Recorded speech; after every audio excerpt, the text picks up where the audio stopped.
നമസ്കാരം. ഇടതുമുന്നണി കൺവീനർ സ്ഥാനത്ത് നിന്ന് പുറത്താക്കപ്പെട്ട ഇ.പി. ജയരാജൻ വിവാദങ്ങളെക്കുറിച്ച് മനസ്സ് തുറക്കാൻ ഒരുങ്ങുകയാണ്. വിവാദങ്ങളെക്കുറിച്ച് അദ്ദേഹം സ്വന്തമായ ഒരു ആത്മകഥ തന്നെ എഴുതാൻ പോവുകയാണ്. എഴുത്ത് അന്തിമഘട്ടത്തിലാണെന്നാണ് ഇ.പി. ഇപ്പോൾ പറഞ്ഞിരിക്കുന്നത്. എല്ലാ വിവാദങ്ങളും തുറന്നെഴുത്തും ഒരു ഘട്ടം കഴിയുമ്പോൾ എല്ലാം പറയാമെന്ന് അദ്ദേഹം തന്നെ വ്യക്തമാക്കുന്നുണ്ട്. കൺവീനർ സ്ഥാനത്ത് നിന്ന് പുറത്താക്കിയതിന് അദ്ദേഹത്തിന് കടുത്ത അതൃപ്തിയുണ്ടെന്നാണ് സൂചനകൾ പുറത്തുവരുന്നത്.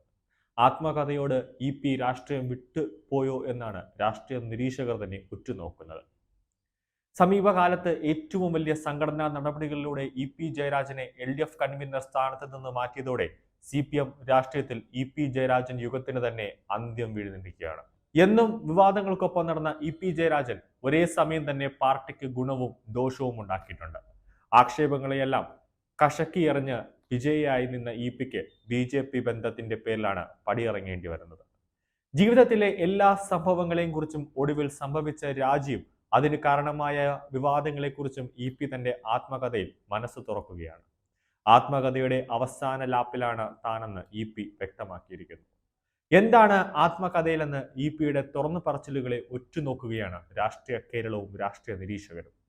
ഇടതുമുന്നണി കൺവീനർ സ്ഥാനത്ത് ഇ.പി.ക്കുണ്ടായ പരിമിതികളും തിരഞ്ഞെടുപ്പ് സമയത്ത് അദ്ദേഹത്തിന്റെ ഭാഗത്തു നിന്നുണ്ടായ പ്രസ്താവനകളിൽ നിന്ന് ഉയർന്നു വന്ന അഭിപ്രായ ഭിന്നതകളുമാണ് സ്ഥാനത്ത് നിന്ന് അദ്ദേഹത്തെ മാറ്റാൻ കാരണമായിരിക്കുന്നത്.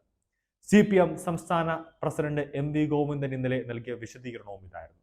മുൻ കേന്ദ്രമന്ത്രിയും കേരളത്തിന്റെ പ്രഭാരിയുമായ പ്രകാശ് ജാവ്ദേക്കറുമായുള്ള കൂടിക്കാഴ്ചയാണ് സ്ഥാനം നഷ്ടമാകാൻ കാരണം.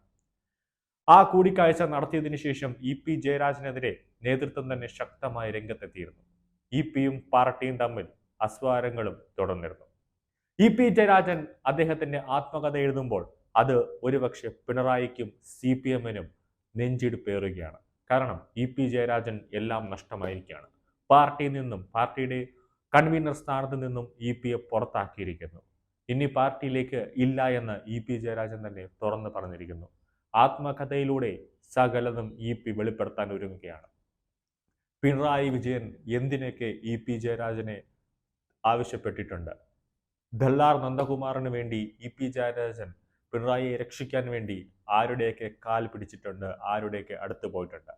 എന്തൊക്കെ കൊലപാതകങ്ങൾ പിണറായി വിജയന്റെ കൂടെയും സി.പി.എമ്മും നടത്തി എന്നടക്കമുള്ള എല്ലാ കാര്യങ്ങളും ഇ.പിയുടെ ആത്മകഥയിൽ ഉണ്ടാകുമെന്നത് ഉറപ്പാണ്.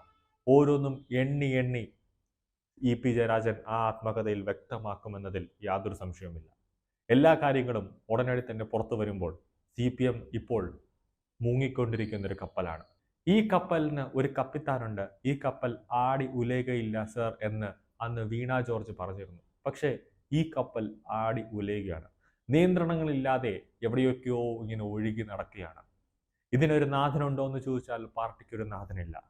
നാഥനുണ്ടെങ്കിൽ തന്നെ ആ നാഥൻ എന്താണ് പറയുന്നതെന്ന് ആ നാഥനും അറിയില്ല, കേൾക്കുന്നവർക്കും മനസ്സിൽ പോലും ആകില്ല. എല്ലാം തകർന്നുകൊണ്ട് ജനങ്ങൾ തന്നെ കണക്ക് പുറത്തെന്ന് പറയുമ്പോൾ അവിടെ നിൽക്കാൻ ജനങ്ങൾക്ക്, അതായത് ആ പാർട്ടിയിൽ നിൽക്കാൻ പാർട്ടി നേതാക്കൾക്കും താല്പര്യമില്ല. അതുകൊണ്ട് തന്നെയാണ് ഓരോയിടത്തു നിന്നും നേതാക്കൾ കൂട്ടത്തോടെ ബി.ജെ.പിയിലേക്കും മറ്റ് പാർട്ടികളിലേക്കും ചേക്കേറുന്നത്. എന്തായാലും തെരഞ്ഞെടുപ്പ് സമയത്ത് ഇ.പി. ജയരാജൻ പ്രകാശ് ജാവ്ദേക്കറുമായി കൂടിക്കാഴ്ച നടത്തിയെന്ന വാർത്ത രാഷ്ട്രീയ കേരളം ഞെട്ടലോടെയാണ് കണ്ടെങ്കിൽ ഇ.പിയുടെ ആത്മകഥയിൽ വരുന്നത് അതീവ ഞെട്ടലുണ്ടാകുന്ന ഒരുപാട് കാര്യങ്ങളാകുമെന്നതിൽ യാതൊരു സംശയവുമില്ല, യാതൊരു തർക്കവുമില്ല. ഇ.പിയുടെ കളി ഇനി തുടങ്ങുന്നുണ്ട്. അത് പിണറായി വിജയൻ ഇട്ട് തന്നെ ആയിരിക്കുമെന്നതിൽ യാതൊരു സംശയവുമില്ല. ഇതെല്ലാം കൂടെ കഴിഞ്ഞ് ഇ.പി. ജയരാജൻ ബി.ജെ.പിയിലേക്ക് പോകുമെന്ന് തന്നെയാണ് ഇപ്പോഴും രാഷ്ട്രീയ നിരീക്ഷകർ അടക്കം തന്നെ ഒന്നടക്കം പറയുന്നത്. ഇ.പിയെ അടുത്തറിയാവുന്നവർ തന്നെ ഒന്നടക്കം പറയുന്നത്. കാരണം ബി.ജെ.പി ഇ.പി. ജയരാജനെ സ്വാഗതം ചെയ്തിരിക്കുകയാണ്. അതുകൊണ്ട് തന്നെ എന്തായാലും ഈ തെരഞ്ഞെടുപ്പ് സമയത്ത്, അതായത് ഇനി ഇരിക്കുന്ന തദ്ദേശ തെരഞ്ഞെടുപ്പായിരുന്നാലും നിയമസഭാ തെരഞ്ഞെടുപ്പ് സമയത്ത് തന്നെ ഇ.പി. ബി.ജെ.പിയിലേക്ക് ചേക്കേറുമെന്നതിൽ യാതൊരു സംശയവുമില്ല.